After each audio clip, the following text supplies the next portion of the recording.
Hey guys, just a real quick note on today's podcast. This podcast was recorded Thursday evening right before the game against the Orlando Magic. I only bring this up because we will make references to quote-unquote last night's game, to which we are referring to the Grizzlies game. And then we'll make other random notes like, team records and how many games are left. So just understand that the blowout win over the Orlando Magic occurred after this podcast was recorded. All right, thank you and enjoy the show.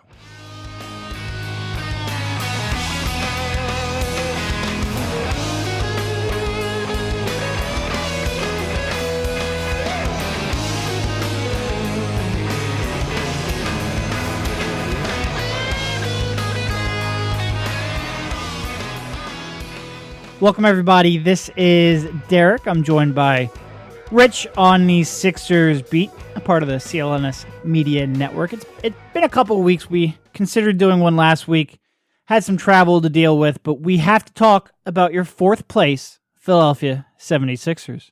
How you doing, Rich?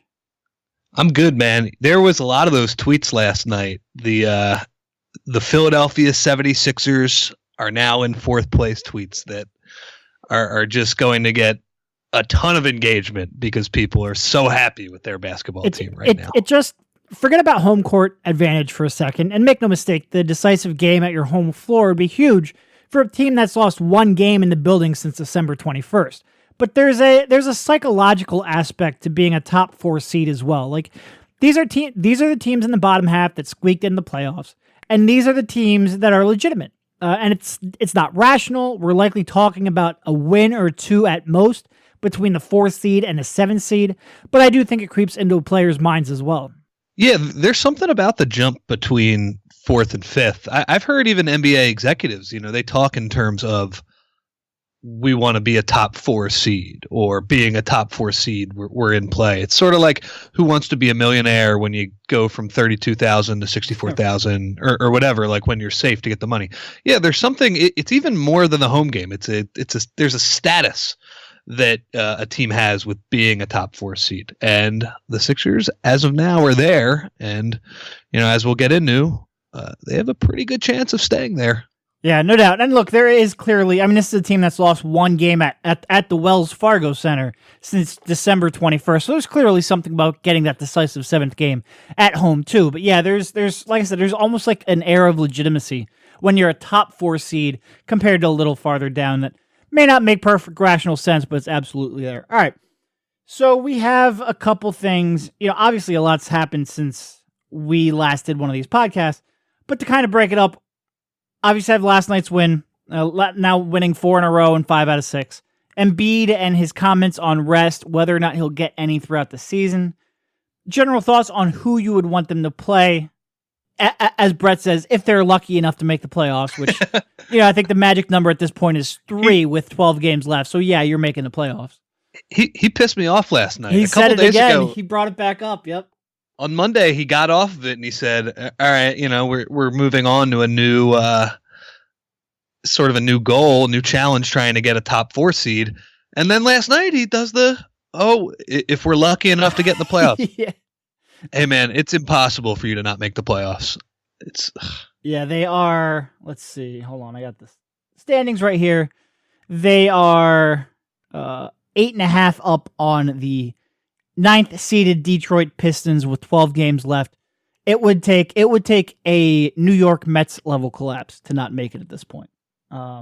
Gene Mauch couldn't blow that lead. Yeah.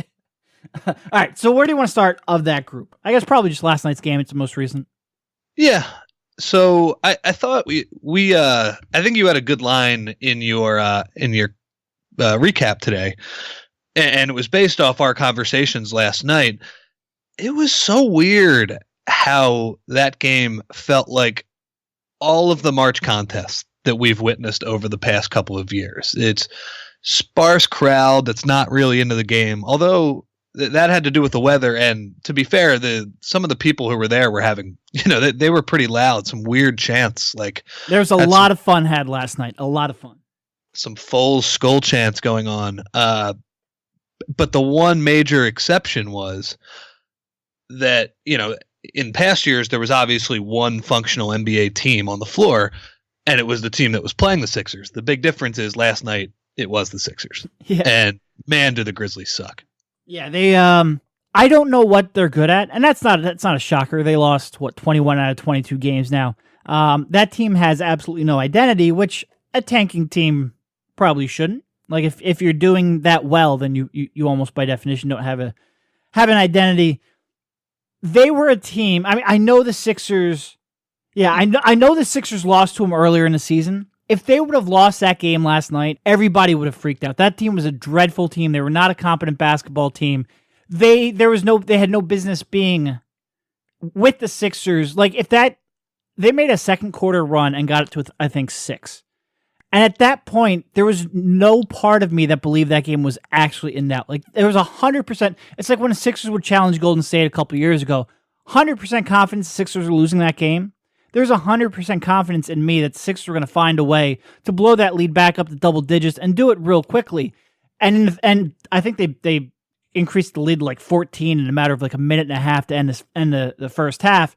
And then the third quarter came out, and I remember they were up about 15. I said to you, look, if this thing gets to 20, you take Embiid out. You don't put him back in until it's back to like 12 or so.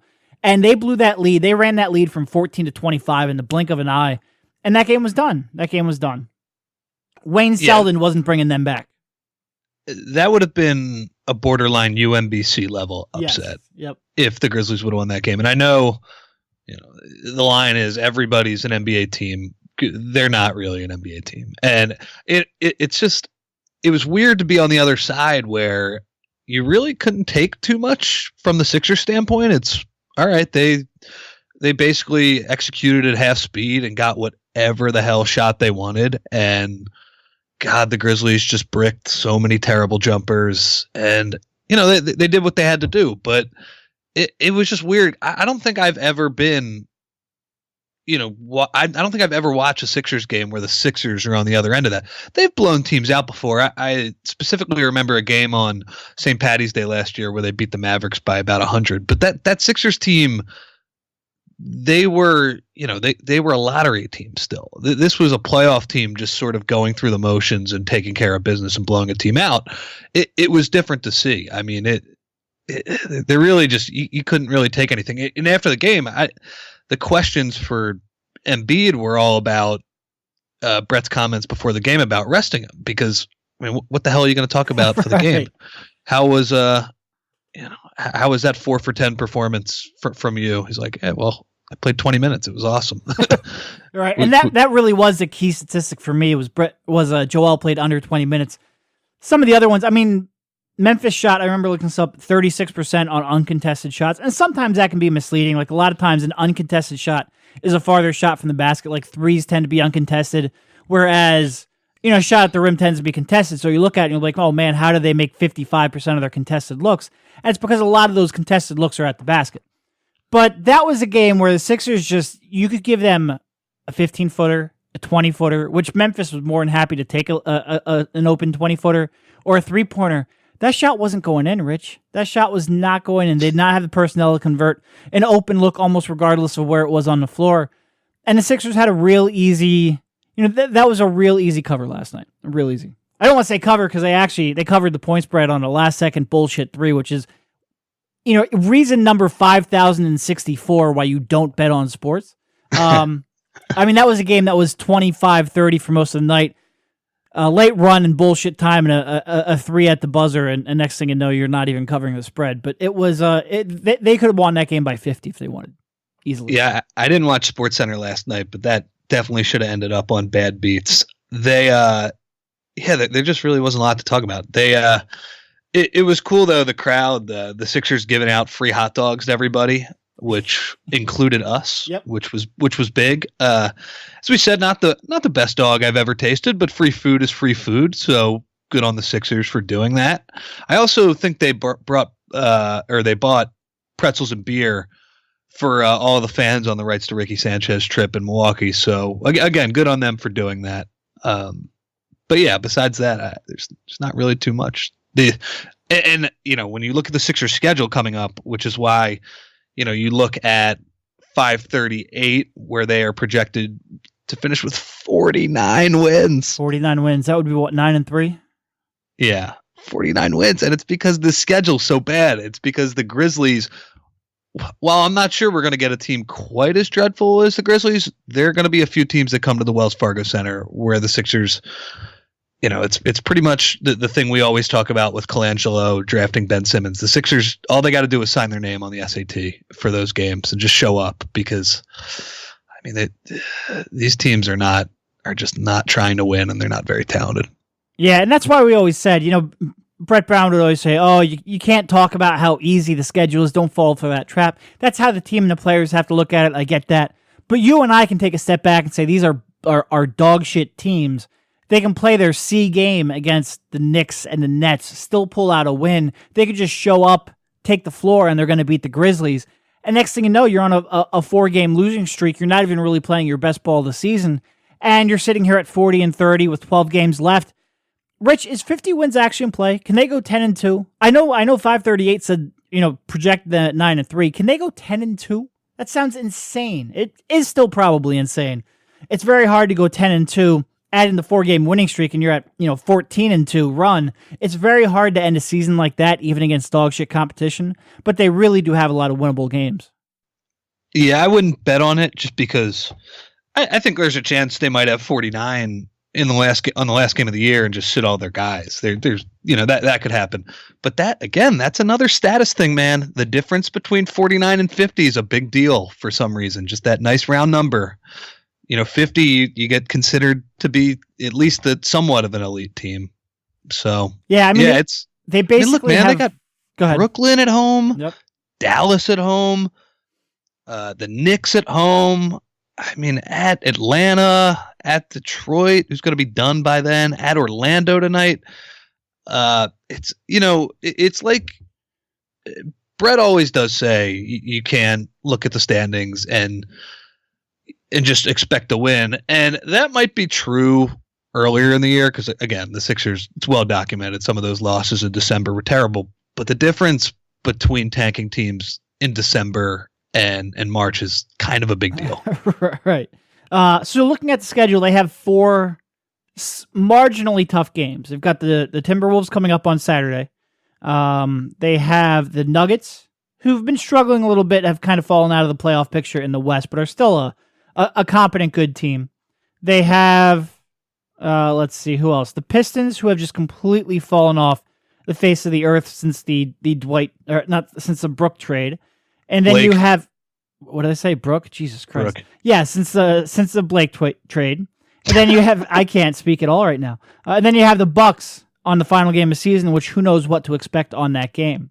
So you win 2 out of those 4 quote unquote tough games, and you've put yourself in a spot where 50 is not impossible. But would I bet on it? No, probably not. But it is certainly there is a scenario in which that could play out. Yeah. Yep. And then, it's, again, in our analysis of the game, when you look back to the other night when they made quick work of the Hornets, despite the fact that Embiid turned the ball over a bunch of times, we kind of focus on something that doesn't matter all that much. No, but there's nothing really else to talk about right now. The Sixers are just better than a lot of these teams. And I thought you wrote, your piece was really good at theathletic.com, by the way, which you should all go ahead and subscribe to if you haven't. I would assume a lot of you have. That basically Embiid is the stabilizing factor on the turnovers. Yeah, and I don't want to get too deep into this because I looked at a lot of lineups, I looked at a lot of player combinations, and there's a lot of numbers, a lot of statistics involved in that, and sometimes that plays better in written form than it does on podcast. So go over to theathletic.com/Philly, check it out, give it a read. But the TLDR of it is kind of, I think I went into that maybe thinking that was a correlation where maybe Embiid was playing with the best combination of shot creators and shooters, and that group turned it over less frequently. But when you started going to the bench, that's when the turnovers were introduced. And Embiid almost, he was on the team did better taking care of the ball almost by proxy. I think what I found by looking at, I started off looking at the starting lineup of Simmons, Redick, Covington, Sharch, looking at it with Embiid and with any other center. I looked at, Simmons with other players, Simmons with Embiid, without Embiid. And what I found I think Embiid just kind of kept everyone, right there in their roles, right what they were good at doing. And when you took Embiid off the court and the defense was able to then key on these other role players, even Simmons, who struggles at times in the half court, that's when the turnovers really spiked because players try to do more than they should. I don't read that as Embiid's turnovers aren't an issue because I think there's clearly individual improvement from Embiid that's right there for him.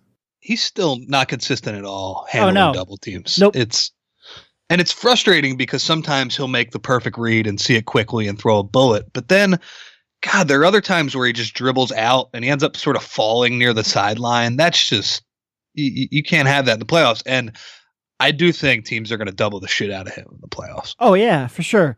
And he can get better in reading those double teams. He can get better on learning when to attack off the dribble.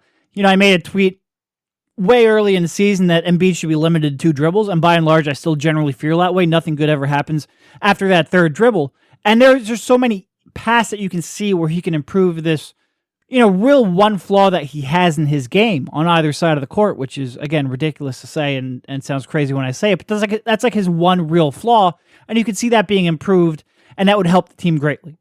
And so I don't want to say that Embiid's turnovers aren't an issue. What I will say is that I think if they can get another second high-level shot creator and high-level half-court scorer, then it's going to make, first of all, it's going to make Embiid's life easier. He's not going to have to create as much of his offense one-on-one. He's going to get some scoring opportunities spoon-fed to him, but also they're going to be able to withstand when he's on the bench a little bit better. Because right now, Ben Simmons, for as great as he is, he's been playing fantastic. He's been playing better than any have expected. He had that stretch where he had 2 triple-doubles in a row, 3 out of 4 games. He's now up to, I think, 9 on the season, which we can get into. Triple-doubles, I do think, are an overrated stat. Not that the skills to get them are overrated. Like, I think having a diverse game is great and is valuable, and I think people will underrate those skills respective to scoring. But I think, it's always a case of, well, is a 10-point, 11 rebound, 12 assist game better than a 30-point, 6 rebound, 7 assist game? No, it's not. And the cutoff makes people overrate that stat. But for all of Simmons' talents, getting back to where I was at, scoring in the half court is not one of them. And it's still an area where he struggles. It's still an area where, especially when you take somebody of Embiid's talents and Embiid's gravity off the court, and a defense has to gear up to stop him, they can't stop him in the half court. A guy like Markelle Fultz, or a guy like LeBron James or Paul George in free agency, you add that to this team, and I think a lot of these problems go away. Yeah, and I mean, you did the numbers on this. The Sixers have been playing better recently with Embiid off the court and Simmons sort of running the ship. But part of that might just be that JJ Redick and Dario Saric can't miss right now, and that's obviously a huge deal. Yeah, I mean, it just goes to show, though. The other night, Embiid, he looked like Jake Delhomme crapping his pants in the playoffs. Like he's turning the ball over, he's tossing it 3 rows into the stands, and he finishes with I think it was 9 total. But then, as you find out, I mean, we always talk about the presence that he has on the defensive end of the court, on how him just being there and protecting the rim and rebounding. And he's been rebounding like crazy. He's putting up Dallenberg type numbers recently. But for this team, that his presence offensively, while it's not, is transferable on a lot of good teams, it wouldn't be as big of a deal. With a lack of shot creators, he does help mitigate some of the concerns there. And as a result, the Sixers have, I think they're 13th in offensive efficiency, which, I mean, I did not expect that at the beginning of the year. No, I recently went back and looked at my preseason predictions column. I had him at 22nd offensively. So to be at 13th is a huge, that's not even the same stratosphere as my prediction. And turnovers are the only thing really, I think, in terms of effective field goal percentage, I think the shots they're getting rank about 8th. So they're getting really good looks for a team that really only has one legitimate half-court creator, which is pretty incredible. But you remove Embiid from the equation, and everything those guys look to do just becomes a little bit more harder. Like every shot JJ Redick takes, they're a step closer to contesting. Same thing with Dario Saric. Ben Simmons, he's going to get defended differently when there's not a big man, a 7'2", 270-pound big man that's occupying the defense attention down low. It's really evident. It really is an area they can continue to improve upon as Embiid gets better, as their roster gets better. Again, I don't want to frame this in the wrong way. Turnovers still very well could determine whether or not they win around the playoffs. Like, there's no doubt about that whatsoever. Don't read this as me saying it's not a huge concern. Yeah, I mean, right now it's crippling them. And I mean, when Embiid is posting up, when he's on the Malone line, as I wrote about this week on The Athletic, and the Sixers are able to space it, the turnovers have gone down. I mean, when you look at the turnover numbers, they're at 16.7% is their turnover percentage. Nobody's within a full percentage point of them. So basically they're last by a mile. So I think long term, I mean, right now it's a little scary. And I mean, part of it is the lack of a secondary shot creator and Simmons' problem scoring in the half court, and Embiid needs to get better with double teams. So right now it's a problem, but as you said, I think they're 8th in effective field goal percentage. Part of that is they're working to get better shots than other teams. So they're going to turn it over a lot anyway. And I mean, this is going to be a thing where long term, I'm not as worried about it because I do think they'll improve a little bit. And the difference between being just below average and the worst team by a mile, that's going to make a huge difference, I think, long term. I mean, the Warriors have always been a below average turnover team. I think they're second worst in the league. Yeah. Yeah, they're essentially 29th. Yeah. So it's if they have the talent where they can score. And look, I think this is a team, like we said, they're getting 8th best shots in the league, which is, again, absurd to me. You add another high-level talent, whether that's through Fultz's development or whether that's through free agency or a trade, you get Ben Simmons 2 or 3 or 4 years of development, skill-wise and physical development. You get Embiid to where he's recognizing double teams. I think that turnover number becomes more competitive, and I think those shots get better. And I do think this is a team that has a lot of upside in their offensive potential, which, considering you have that monster anchoring your defense, puts you in a really good spot. Yep. So let's talk about that monster and how many games he's played this year so far. It's insane how much he's played. He has played 59 games with 13 games to go. Or 12 games to go, sorry. So I guess he would be at 71 if he continued to play the rest of the year at 31 minutes per game. Yeah. That's insane. It's batshit crazy. It was, I went back and looked at my preseason predictions, which I had him at 42 wins, which I'm glad I did. It was a late bump up. I was talking 40 for most of the offseason. I bumped him up too because I was a little more optimistic about Embiid's health. But I had Embiid at 57 games played. 57. He's already played 59. He's already exceeded that total. There was no world I saw. Like, you looked at it, 17 back-to-back, strike those from the books. He's not playing those. Now you're already down to 65 games. You figure there'd be one situation, maybe he hurt his thumb earlier in the season. There'd be one of those kind of situations. He'd miss a couple games, maybe some nagging injuries. I thought 57 games was a pretty optimistic view of where Embiid would finish. To be at 59 with 12 games left. And by the way, Embiid saying he's playing every one of them. Although he did leave some room for the last game of the season if it meant something. That was his version of getting rest. To talk about 71 games played for this guy with this injury history, and frankly, just with the way the games played in 2018, it's mind-boggling to me. Yeah, we were joking last night. Should I be at the forefront of the other take that he's playing too much? That I think he's even gone past what I thought, or what I think moving forward should be the optimal amount of games played. It's just, it's crazy. And then, Brett said last night, he was asked before the game if they'll find him any rest. That was a big topic last week and the week before when Joe was struggling a little bit, although there was no real reason why, he wasn't moving totally sluggishly out there.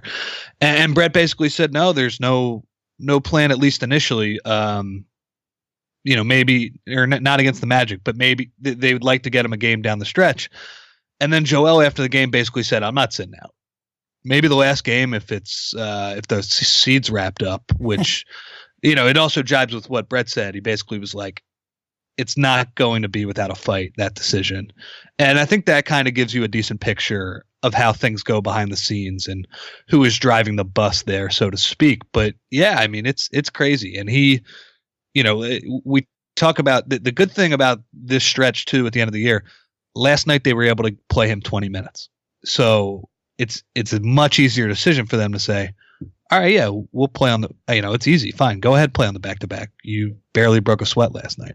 Yeah, I mean, his response, like you said, Brett, I think sometime last week, Brett said that they were discussing how to handle the back-to-back. Last night, Brett, and I guess obviously we're saying last night, that means we're recording this, Thursday afternoon before they play the Magic. But last night, Brett was like, yeah, he's going to play both these games in the back-to-back, but we're going to still look to get him rest in one of these games coming up in the remaining 12 games, or remaining 11 games then, if he's already talking back-to-back is in. So after the game, we asked Joel about that, and his response was, I'm playing in every game. Like, we didn't come this far to rest me, is what he said. And it was pretty clear. Like, it's not like I want to play in every game, or I'm going to try to play in every game. He came flat out and said, I'm playing in every game. And if you needed any indication, like you said, who's driving that decision, Joel Embiid, and whether or not, Joel Embiid is the biggest arbiter of how his body feels, and he's going to exert that influence if he can, and as long as there's not something physically preventing him from playing, don't expect him to sit until the games don't matter anymore. Yeah. Which, by the way, I disagree with. Like, at some point, I think you have to step in and prevent players from making a mistake. You have to step in and say, look, I know you want to do this. We really appreciate that you want to do this, but this isn't 100% your call. Like, you've got to prevent them from making a mistake. And I understand with star players that would be difficult. But with how condensed his schedule is, how many minutes he's played in the rest of his career, like I said before, I think you make a case for getting a day or a game or two of rest might not only help you keep him healthy, might not only help you keep him ready for the playoffs, but it might help you win more games too, just because of, he can get into these stretches where he struggles a little bit. And maybe that stretch a couple of weeks ago spooked me a little bit and got me a little nervous. But I do think there's a case, just a game. Just sit a game, get some rest. Maybe one of the rare trips that you have to make, one of the where, they play 7 or 12 games at home. Maybe one of those games you just sit them at home and you say, get some rest, take it easy. We'll be back to Philly in a couple days. Who knows? I don't know. I would like for it to be up in the air. I understand this is a playoff run. He's a star player. Star players don't normally sit during playoff runs. But he is still a different case than pretty much any other established star in the league. Yeah, I mean, he did make a good point last night that when he sits a few games, he gets out of shape pretty quickly, and that is true. But I think there is a balancing act here, and they have enough games in a sort of condensed schedule here where a night off, yeah, I agree, would not be a bad idea, and not the last game against the Bucks either. And look, maybe at some point we have to take the quote unquote kid gloves off. Like, he could be 38 with 10 titles. Nope, they're still on. But to his credit, he has played a year and a half with no flare up of or any indication of any foot problems. Like there's been no indication of a knee problem this year. Not only that, he's punting balls into the stands with his bare feet after games. Right. He did it twice last night. He almost, the first punt was so bad that he almost hit the scoreboard with it. It basically went straight up and down. And then he punted it 30 rows deep, basically into the club box seats. Yeah. So his biggest injury so far this year has been the hand, which still bothers him from time to time, which he'll still admit to. And the only other was the back. Yeah, because the hand, there's no rest that's going to fix the hand. Like not a game or two of rest. We're talking off season of rest. The back is the only one that you could point at and say maybe there's some argument to be made that lower use could help play that. But again, I don't think a game or two of rest is going to swing that one way or the other. But he is still Joel Embiid with that injury history, that lower body injury history, and that career where he's never played these many minutes. It is a little bit like a pitcher where you don't want 700 minutes one year 2,000 minutes in next. Is that going to concern me? Yeah, it's going to concern me down the stretch, especially when you're talking about, like you said, a condensed schedule heading into the playoffs. But they will at least have 3 days of rest between the last game of the regular season and the start of the playoffs. So there is at least that. Thank God he's not a pitcher. God, can you imagine Scott Borising him for the for the playoffs? Oh God.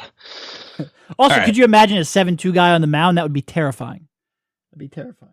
He'd look like he's 10 feet on that mound. Ugh. Yep. That would be great, actually. Has he ever thrown out a first pitch in a game? I don't remember ever seeing him do that. I don't think he did. They usually do that for the guys who get drafted. They come to Philly, but obviously when he was drafted, he was in a cast. Yeah. So I wonder if he can throw a baseball. That's always one where it doesn't matter how athletic you are and how athletically inclined, how many sports you've played. If you've never thrown a baseball, you're not throwing a baseball competently. It kills me every time. It kills me. I love it. I think he'd Baba Booey it or Mariah Carey. Who was a Sixer recently who failed epically? Was that MCW? Evan Turner? One of their draft picks recently threw out a first pitch that was just awful. That was just awful. It might have been... I'm just naming high draft picks now. I don't remember. Anyway. It's hard. All right. Of the options, obviously they're not playing... Unless they really collapse, they're not playing the Raptors or the Celtics. The Cavs could still, there's, all those teams in that 3, 4, 5, 6, 7, 8 mix that real bunched up together, that a lot of those combinations then are in play. And you're talking about the Cavs with 29 losses, Sixers 30, and then you got the Pacers and the Wizards with 31, Heat 33 losses, and Bucks 34 losses. So realistically, any finish from 3 through 6 is in play. So you've got the Cavs, Pacers, and Wizards as the realistic options of who they might play in the first round of playoffs. Yeah, it's only 2 games between them and the 7th seed. But again, that schedule, I would just be really surprised if they dropped it. It would take a huge collapse. Of those teams, who are you looking for? So this is a good question, and it's something I'm looking at for a piece right now. So my answers could be different in writing. But I think when you look at that group, that 3 to 7, the 3 to 7 teams who could end up in the 3 to 6, the big team you don't want to play is probably the one who's been the worst regular season team fundamentally. I mean, I know their record is better, but God, from a point differential standpoint, they're the worst, and their defense is just horrid. It's the Cavs, but the Cavs have LeBron James, and I understand the argument that's amazing. By the way, I didn't even notice her point differential was that bad. But it's gotten better recently too. It was like negative like a week ago. Outside of the Bucks, they'll have the worst point differential of any playoff team. Yeah, they're really lucky to be the 3 seed right now. But they have LeBron, and I'm looking at this in terms of, I could understand the argument of, well, you should want to play them because playing against an elite team would give them the best experience going forward. It would be, if they play the Cavs, that'll be like ABC will give that the 3:30 treatment. TNT will make that the main game, whenever they'll give that the best treatment. I'm looking at it through it as, what are the best chances of them making it to the second round of the playoffs? That's all I'm concerned about. And I'm sorry, that one's pretty easy to me. You don't want to play LeBron in the playoffs. That's just point blank. That's easy. So of them, they would be the team I would least want to play.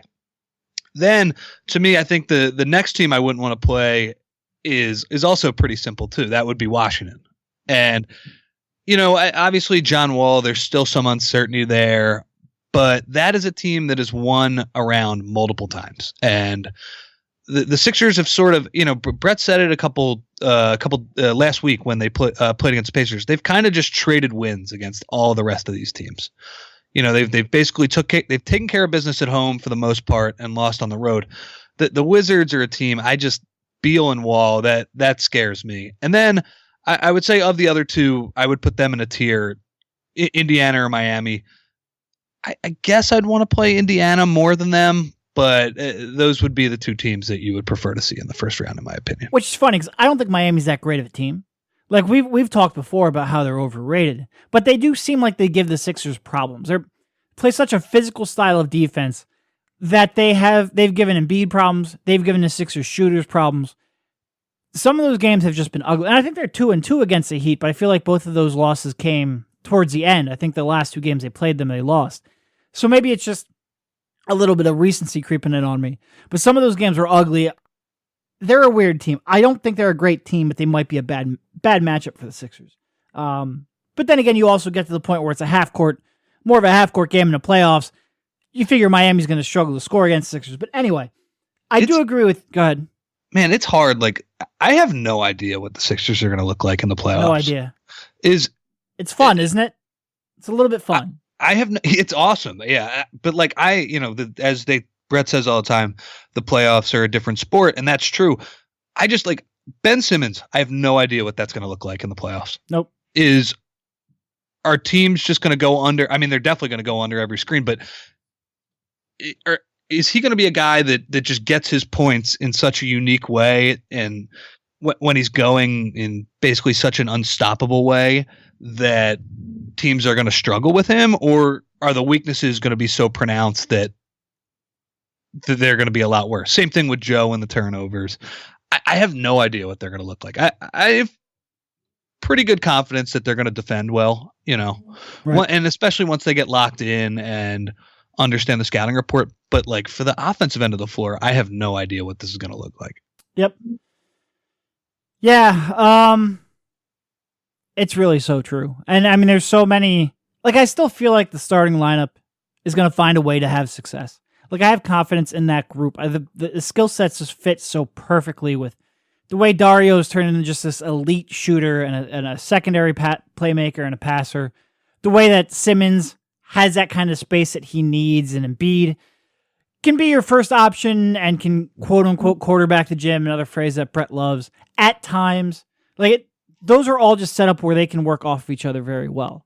But once you start going to some of these bench units, once you even start figuring out what Brett Brown's bench is going to be, because right now he's playing, a solid 9 guys or so, sometimes even 10 in TJ and Marco Bellinelli and Ersan and Amir, and now Justin Anderson's been brought back into the mix a little bit. He's really limited the amount of time that TJ and Ben have been on the floor, which has opened up some minutes, as he said last night. I don't know what their rotation is going to look like. I don't know what you can count on.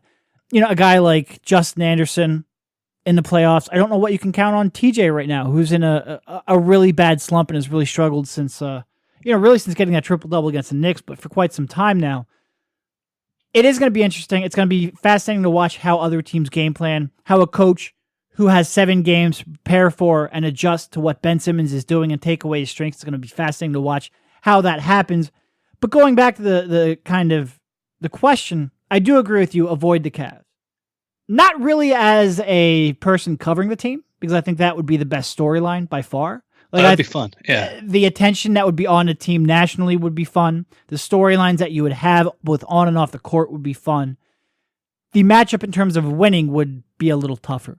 Again, it's entirely based on LeBron. It's not based on any of the new teammates that he has, a team that right now is just not defending at a high level at all, really hasn't for most of the season. But I think LeBron's going to find a way. And I also agree with you that the second team I want to avoid is Washington. And they're another high volatility team. They could go in a number of different ways when John Wall comes back. But they're a team that's really treaded water without him. And you're getting him back. And a team, like you said, that has had some success in the playoffs. A team that there are enough shooters where the Sixers would have some difficulty matching up with them on the perimeter. Because, you've got, obviously, I think Ben typically checks Wall when they play.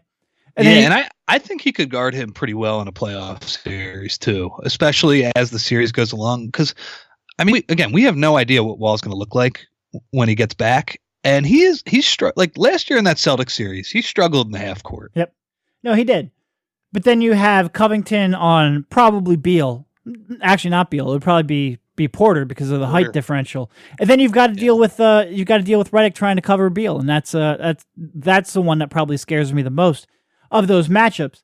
That's where you would love to have another guy, a more natural guard defender, or more natural point guard defender, and a guy like Fultzy, if you're a hockey player, so you can have a little more typical defensive rotations. But they're gonna. That's a tough one to make work.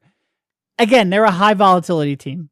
John Wall could come back. He could struggle. He could struggle in the half court. He could use more possessions than maybe he should coming back from the layoff that he'd have. So maybe you can talk me into it there. But from a talent perspective, from a matchup perspective, that would be a tough one. But they have a shot. Really, any team. I'm not even going to say they wouldn't have a shot against the Cavs. I wouldn't put them as the favorites. I wouldn't say they have a great shot. I would still expect that LeBron would find a way. But when you talk about any of these other teams, the Pacers, the Wizards, the Heat, they have a real legitimate shot. And not just like a puncher's chance shot, but like a real legitimate shot, which is, I feel like I'm going to say this a lot over the next few weeks, but what a world, man. What a world. They won 10 games 2 years ago, Rich. 10 games. Yeah, and I mean, I think when you're looking at these other teams, and obviously everybody's looking at the standings right now, those teams don't want to play the Sixers. The Cavs do not want to play the Sixers. Not to say that they're, LeBron isn't afraid of anybody, and I think the Cleveland has a sense that they're going to win against all of these teams. But I'm sure they're like, man, the Sixers are going to make us work harder than these other teams would. Maybe Washington from their perspective. But yeah, the way I would rank it is against Cleveland, like that's 90 to 100% Cleveland would win. Against Washington, I would say Washington would be favored, but that would be like 60, 40, 55, yeah. 45, yeah. Yeah, close to 50-50 though. And then against these other teams, I think I would favor them. I'd probably pick them against Indy or Miami. So, it's crazy. What a fucking world. All right. Let's move on to a couple mailbag questions because we have a little bit of leftover time on this podcast. And one of them was pretty related to what we were just talking about. What more must Brett Brown achieve to at least be considered a Coach of the Year candidate? Uh-oh. The biggest hot button issue, along with Covington. It's the other night I made the joke on Twitter. The Thunder collapsed in Boston, and I said that game was 10 out of 10 fire Brett Browns because it was just a bad collapse. Look, I think Brett is doing a really good job, and if they win 50 games, that's pretty good. Now, are they exceeding our expectations? Yes, a little bit, but again, that's tied to Joel's health, which he's gotten fortunate with this year, and that is how you're going to get close to 50 wins. He's certainly not. I'm not sure he would be a Coach of the Year.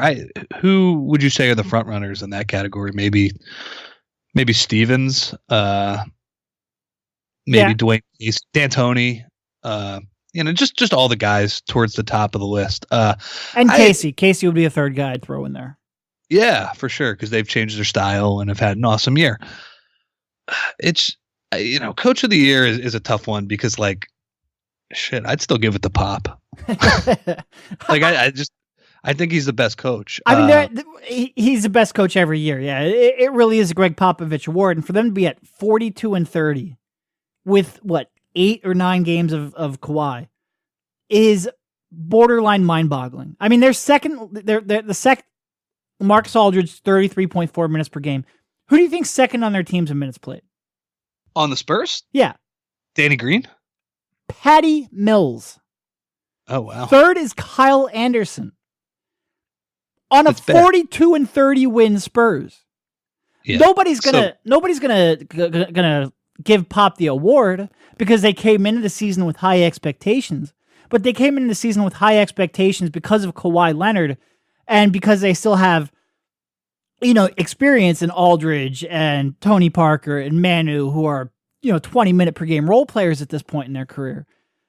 But for him to be winning like he is with Kyle Anderson and Patty Mills, and Danny Green, who's fifth in minutes played, it's astounding. It's an incredible coaching job. They have one of the stranger controversies going on in sports right now, and they had a players-only meeting to try to convince Kawhi Leonard to play, which is not something you see every day in sports. But they are achieving far drastically over. I always look at it. You've got the award. Who's it going to go to? It's probably going to go to the coach with the best record, or at least the coach with one of the 2 or 3 best records. It's going to come from that group. Who should it go to? To me, I always define it as who's getting the most out of what they have. I think Dwayne Casey is a real candidate for that. I don't think anybody saw them. What are they at? 53 wins, I think, right now. I think they're basically tied with the Golden State Warriors.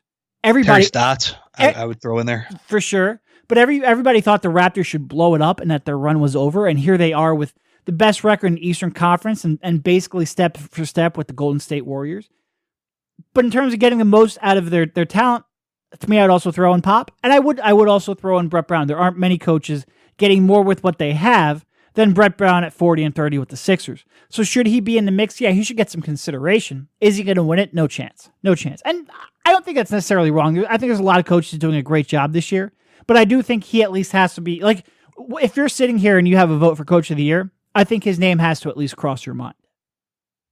Yeah, I mean, and I think, when we talk about all these coaches doing a good job, it's sort of a general belief I had that goes counter to a lot of people I see on Twitter, smart people and just people who follow me. I don't think coaching matters quite as much as we make it out to be. Maybe on a long-term basis in terms of stability in a system, it matters.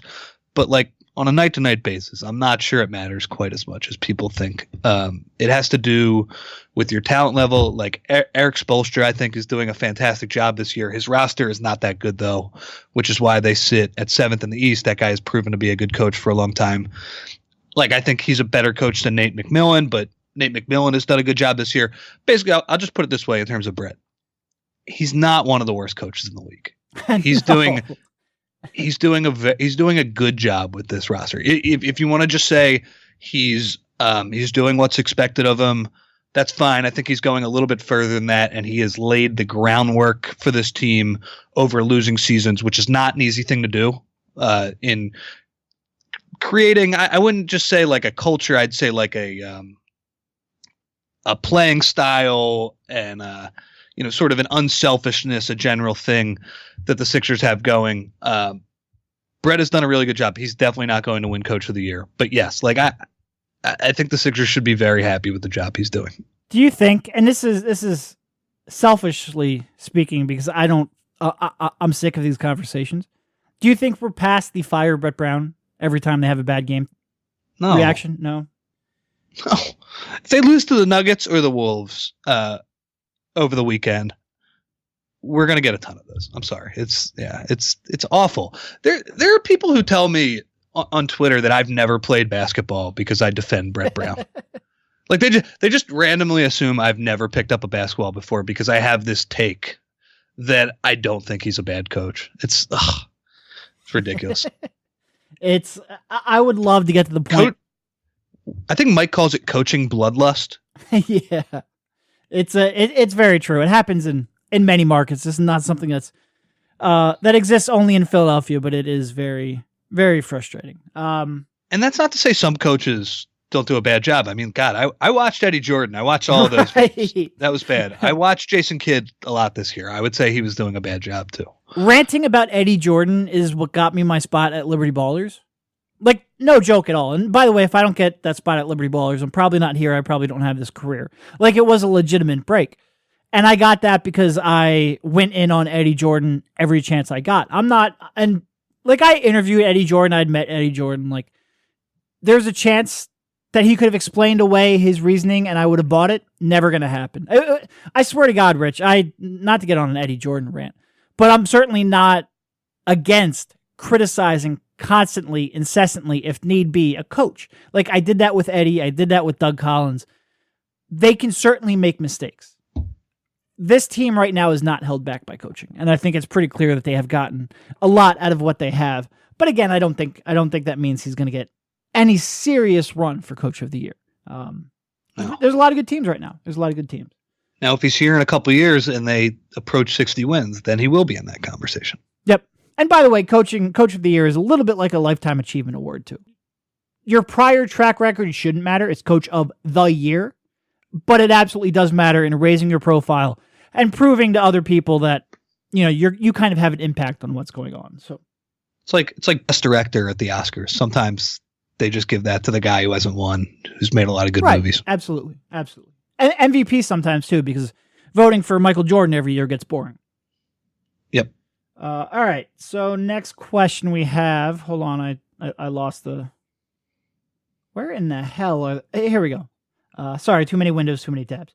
Keeping it on, Brett Brown from William Wallace. Interesting name. Talking contracts, what is Brett Brown's contract status going forward? And would JJ take the mid-level exception next year if the Sixers sign LeBron or Paul George?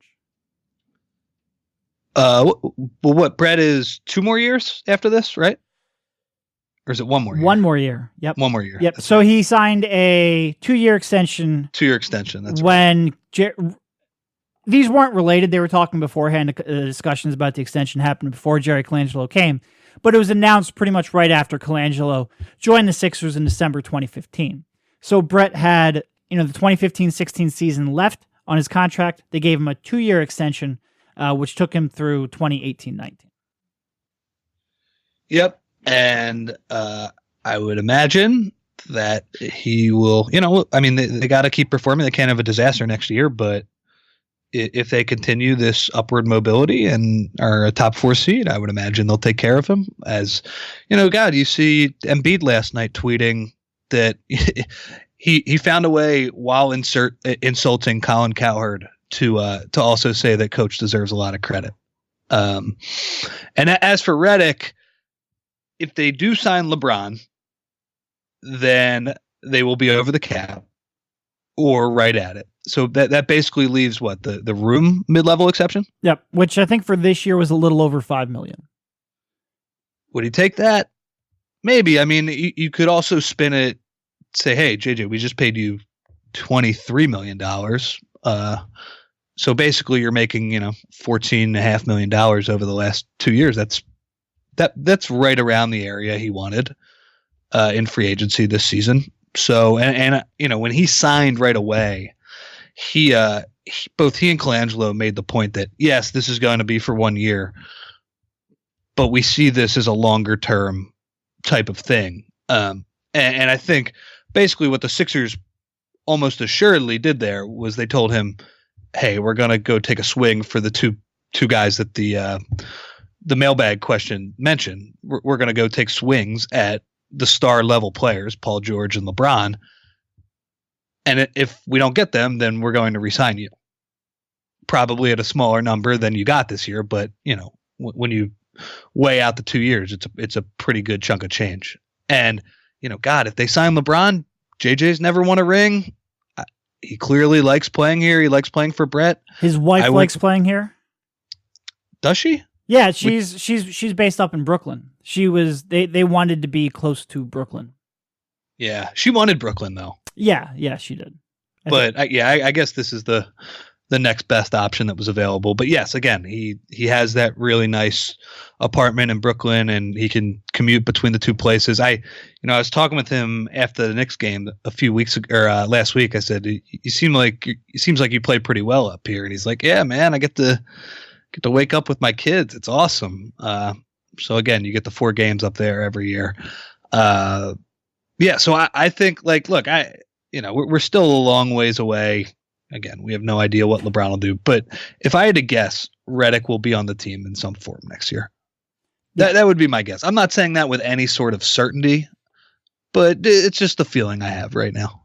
Yeah, and I agree with you that if I had to guess, I think he'll be on the team next year, but I kind of think it's more of we didn't get LeBron or Paul George in free agency, want to keep that money open for 2019. Let's sign JJ to another probably overpaid 1-year deal and try again next summer. I think it's probably along that front. In terms of the mid-level, obviously in order to get cap space, you have to renounce the mid-level exception. So they're going to have to renounce the rights that, $8.4 million, or it was $8.4 million for this season. It'll go up a little bit for the cap next year. But they have to renounce that so they can have cap room. Otherwise, it's going to basically be a cap hold. What they get in its place, like we said, is that room mid-level, which I actually just looked at it. For this year, that was $4.3 million. So again, a slight increase, but you're talking basically half of what that mid-level would be. That's going to make it hard to get a guy of JJ Redick's caliber on that, even though you did pay him $23 million. If he's looking at it, I don't think there's like an under the table, hey, we overpaid you this year, so you'll take your next contract cheaper. Because when you look at it, he's going to say, look, this team out here, they're offering me $8.4 million. Like that's a pretty decent number to give up. Will he do that? I don't know. It seems a little far-fetched to me, but like you said, if they do, if basically they renounce it, they use that space, they do get a guy like LeBron or Paul George, and he wants to win a championship, and maybe they win around this year, and he says, man, we add a guy like LeBron, we have a real chance. Might he come back then? Then, yeah, no, there's a chance. They have to first get that guy, and that's the key. Getting a guy like LeBron or Paul George, that's a big step to take still. All right, so Sir William Wallace, thank you for the question. That's Braveheart, right? I think that was Braveheart, yeah. Thank you for freeing Scotland, too. All right. All right. From Wonk Dan, at Wonk Dan. Given his improved play, should we think of Dario as being just as essential to the future as Fultz, Embiid, and Simmons? No. I mean, look, I love how Dario has improved. I love his shooting. I love the way he plays. He was diving in the stands up 34 in the third quarter against Memphis. I love that mentality. I worry about getting injured, but I love that mentality. He has, his creativity is great to watch. He's really found his role as a off-ball scorer. He's just unconscious from three. There's no hesitation in his shot. Everything is working out as you would as best as you could hope for. Like, he really is close to. If you would have said, how can Dario succeed as a third or fourth option off the ball? He is made that transition better than I think any of us expected. It's great to watch. It makes some of these goofy ass lineups realistic. His success is still dependent, though, on Embiid and Simmons and Fultz. Like, if Simmons goes down, you're not going to drop Dario into that lineup, into that role, carrying that kind of burden and not see a huge drop off. Like, he's not going to be able to carry you. He's not going to be able to run your offense. He's not going to be the kind of defensive force that Ben Simmons is. He is a role player. And I don't mean that dismissively. Like, those roles are hugely important. They very well might end up determining whether or not this team wins a championship or not. But they have to be able to play off of your star players. And your star players are still Embiid, Simmons, and hopefully Fultz.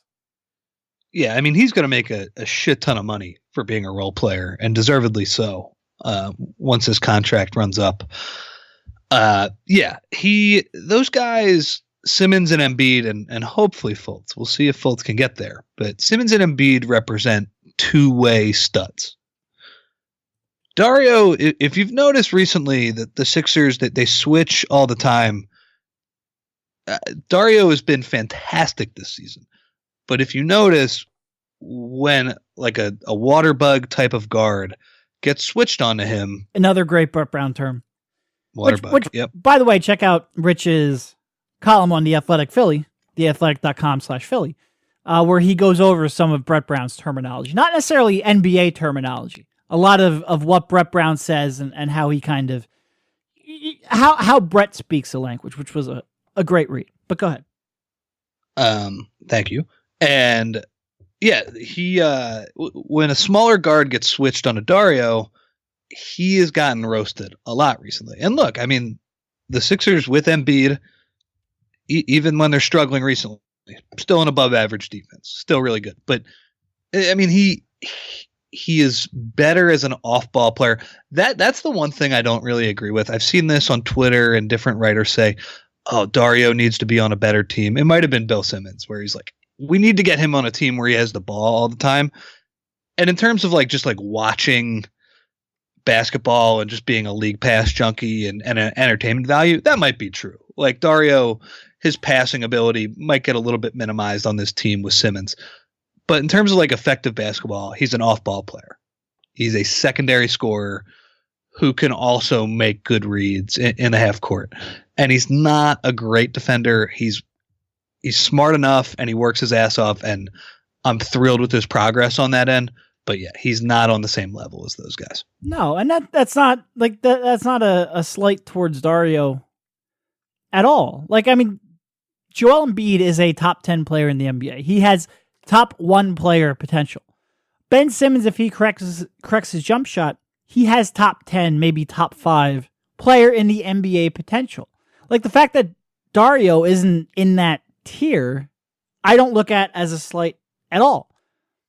The key is, and by the way, ranking players is kind of ridiculous, and I hate doing it, especially when you start getting into that top 10 player range. Like, sometimes you sit there, is Embiid the 9th best player in the NBA right now or the 12th best player? Well, who really cares? Like, it doesn't, there's never a point where you're, playing pickup basketball and you have to choose which one of these guys you want. That's just not the way the NBA operates.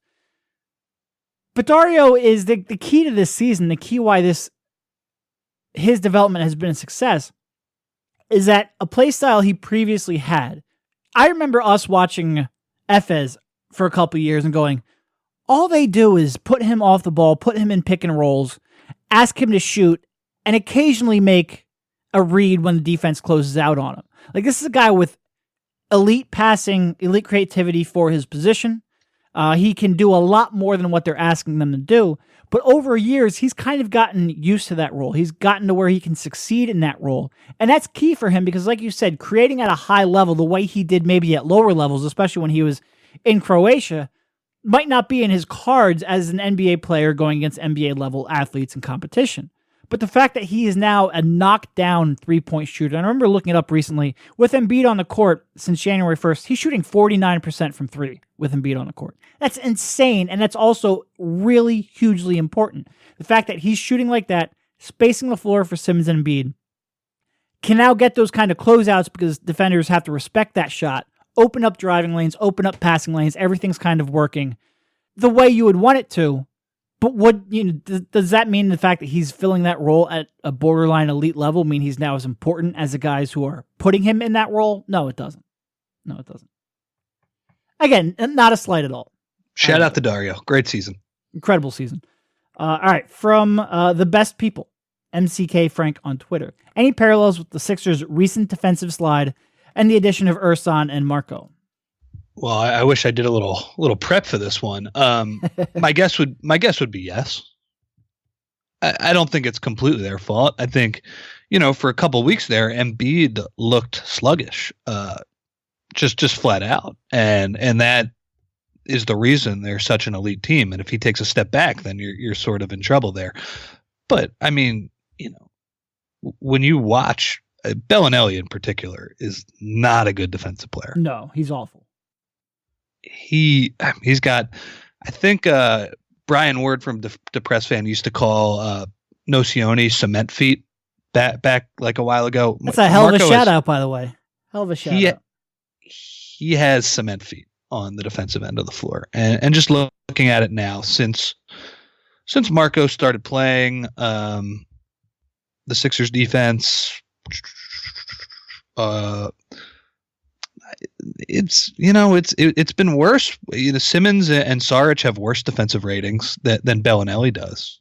Ilyasova, actually, I wrote about this the other day. The Sixers are defending well with Ilyasova on the floor. Yeah. Yep. It might be the charges or whatever, and he hadn't played that well, over the weekend. But I don't really think he is at fault. I think there could be something to Bellinelli kind of just creating more fires that they have to put out on the back line than the other players. But as frustrating as he's been offensively, they've played just as well with him too. So I don't really think the recent slide, and trust me, like it was frustrating for a few nights. Like, I was sick of that watching at MSG, watching the Knicks just score at will for 3 quarters. That was pissing. I remember you tweeting out, like, remember when the Sixers used to play defense? Like, frustration was there. It was there for sure. Yeah, I like it better when they're a dominant defensive team that has to scrape by with their offense. Like, I think that's a more sustainable thing. But I don't really think Bellinelli has been like he's definitely contributed to it. He is not the sole factor, though. No, he's not. And the slide really hasn't been all that much. Like, I just checked the numbers. They have a 104.6 defensive rating when he's on the court since February. Since his acquisition, they have a 103.5 defensive rating overall. So, you're talking there might be a point or two per 100 better when he's off the court. Some of that may be attributed to the fact that Embiid plays, he probably doesn't play a whole lot of minutes with Embiid. Well, no, he does play a lot of minutes with Embiid, but there's probably some overlap where he's playing with Amir. So you wonder whether or not some of those combinations are contributing to that too. Bellinelli is an objectively awful defender. Like, there's really no other way I can say that. The question is, do the Sixers have enough in Embiid and Simmons and Covington to overcome that? And how much of a problem is one objectively awful guard defender to your roster? And it probably I think the answer to that's yes, by the way. Can they overcome it? For this year, I mean, look, if you're trying to win a title, no. But in terms of realistic expectations for this year, can they win a playoff series with him playing 15 to 20 minutes per game of awful defense? Yeah, I think they have enough to overcome that. Yeah, and I think what I would like to see is 15 to 20 minutes from Bellinelli rather than the 26 or so he was playing to start. And I think maybe bringing Justin Anderson back into the rotation might help solve some of that. Might give you a little more. You can be a little more prudent in who you're matching Bellinelli up with, both in terms of the other teams, who's on the court for the other teams, and also who's on the court for the Sixers. So, look, Bellinelli's going to drive me insane. Like, the combination of he's not a good enough defender to take some of the bullshit shots he takes, and he'll drive me insane. But he'll also then just have nights where he'll go off for 20 and really propel you to a win, or at least to helping you win. So, considering the options the Sixers had, I like him better than Bayless. I like him better than a lot of the options that they had for giving up no draft picks and taking on no salary at the deadline in the buyout market. So I'm certainly not going to rip them for signing him off the waiver wire or off the buyout market. But I also is he going to frustrate me? Yeah, I'm probably going to send off an angry tweet or two or a frustrated tweet or two because of his play. Yeah, probably. But he's also a fine addition, I think. Yeah, I mean, the difference between his good games and bad games, it's stark. I mean, he's still taking the same bullshit shots. Just sometimes they go in. Yep. It really is. And that matters. So. This is one thing I found interesting looking up numbers recently is how much the league has trended upwards offensively throughout the season. Yeah. And I mean, we're talking about the Sixers, a 103.5 defensive rating. They're still 6th in the NBA over that span. So they're still defending at a high level. It's just the league's offense has improved. But then you look at it, and since mid-February, the Jazz have a 93.1 defensive rating. The next closest team has a 102.2. That is insane. That's one of the most insane stats I've seen in a long time. And look, the Jazz are 13-3 over that span. They're winning because of their defense. Holy shit, Rudy Gobert is a monster. Holy shit. And of course, we all knew that, but just now looking at it, because I wanted to see how where the Sixers ranked since the acquisition of Bellinelli. Holy shit, Utah. Whew. Rudy Gobert, I mean, what's he going to play? I'm looking at his stats right now. 50 games or something? He's at 45. So he'll upper 50. 45 right now. I would not, if he plays the rest of the year and they continue to defend at that level, I'm usually a big games played guy.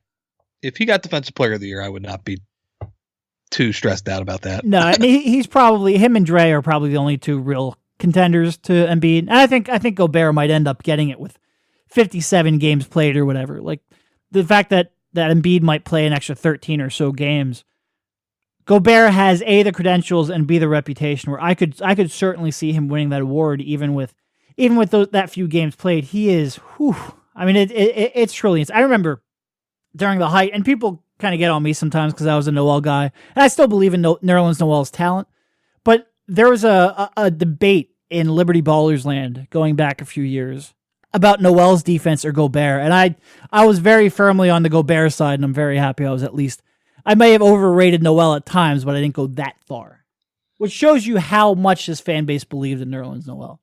It's too bad he wasn't there last night. A lot of hot dogs at halftime for him. I forgot about that story. That's a good call. That's a good call. All right, we have one more question from named Fullslaw on Twitter. Would you take Bryce Johnson or Ben Simmons, and if so, how many times out of 100? So the best part about that is Wilbon, after he initially tweets that, he tweets that during an NCAA tournament game where Bryce Johnson, 35-year-old senior, is killing, and Ben Simmons hasn't played in the his bad team didn't make the field of 68. He tweets that, and I believe the end of the quote was, "I would take Bryce Johnson over Ben Simmons in the NBA for my NBA team." So then, like 2 years later, that obviously, like freezing cold takes guy and every Sixers fan person, out there, yeah, just throws it back in his face. Rightfully so, by the way. That was a ridiculous thing to tweet at the time. 2 years later, obviously Ben Simmons is killing it, and Wilbon says, "No, I meant for my college team." You said for my NBA team in the fucking tweet, dude. Unbelievable. Look, projecting college players to the NBA is very difficult. I usually will not get on somebody for if I call somebody out on a bad take, I have to acknowledge the fact that, oh, by the way, I've had a lot of really fucking bad projections. Like, it's a really hard task to do. NBA GMs and scouts who get paid to do it and do nothing else with their lives struggle to do this effectively. So I don't like calling people out, really. But holy shit, that was a bad take. And holy shit to double down on it like you did and not acknowledge what was in your tweet. Really bad take. It was really obvious coming into that draft that Ben Simmons was a better player, a better prospect by a wide margin, and that was an insane take. Yes, I will take Ben Simmons over Bryce Johnson. Poor Bryce Johnson, too, getting scrap type minutes for the Grizzlies, and it's the first thing I think of is how ridiculous that Wilbon take is. No, normally I just say, oh yeah, he's good for him. He's in the NBA. No, I have to think, oh my God, remember when people thought, or one person thought he was better than Ben Simmons and doubled down on it? Ugh. Well, by the way, he played 10 minutes last night, and that was the second most he's played all season. Bryce Johnson. Not adding more win shares than Ben Simmons, that's for sure. All right, I think that's probably a good spot to cut it off, unless you have anything else before we leave. Subscribe to The Athletic. There you go. Do it. We enjoy having jobs writing about basketball, so if you can subscribe, hopefully we can give you quality information, and it can be a win-win. That's it. We'll try and do these a little more frequently over the next couple weeks here. Yeah, we took a week or two off. We will not be doing that as the playoff race gears up, but thank you, Rich, for jumping on, and we will talk to you soon. See you, man. You've been listening to the Sixers Beat right here on LibertyBallers.com and LibertyBroadcast.co.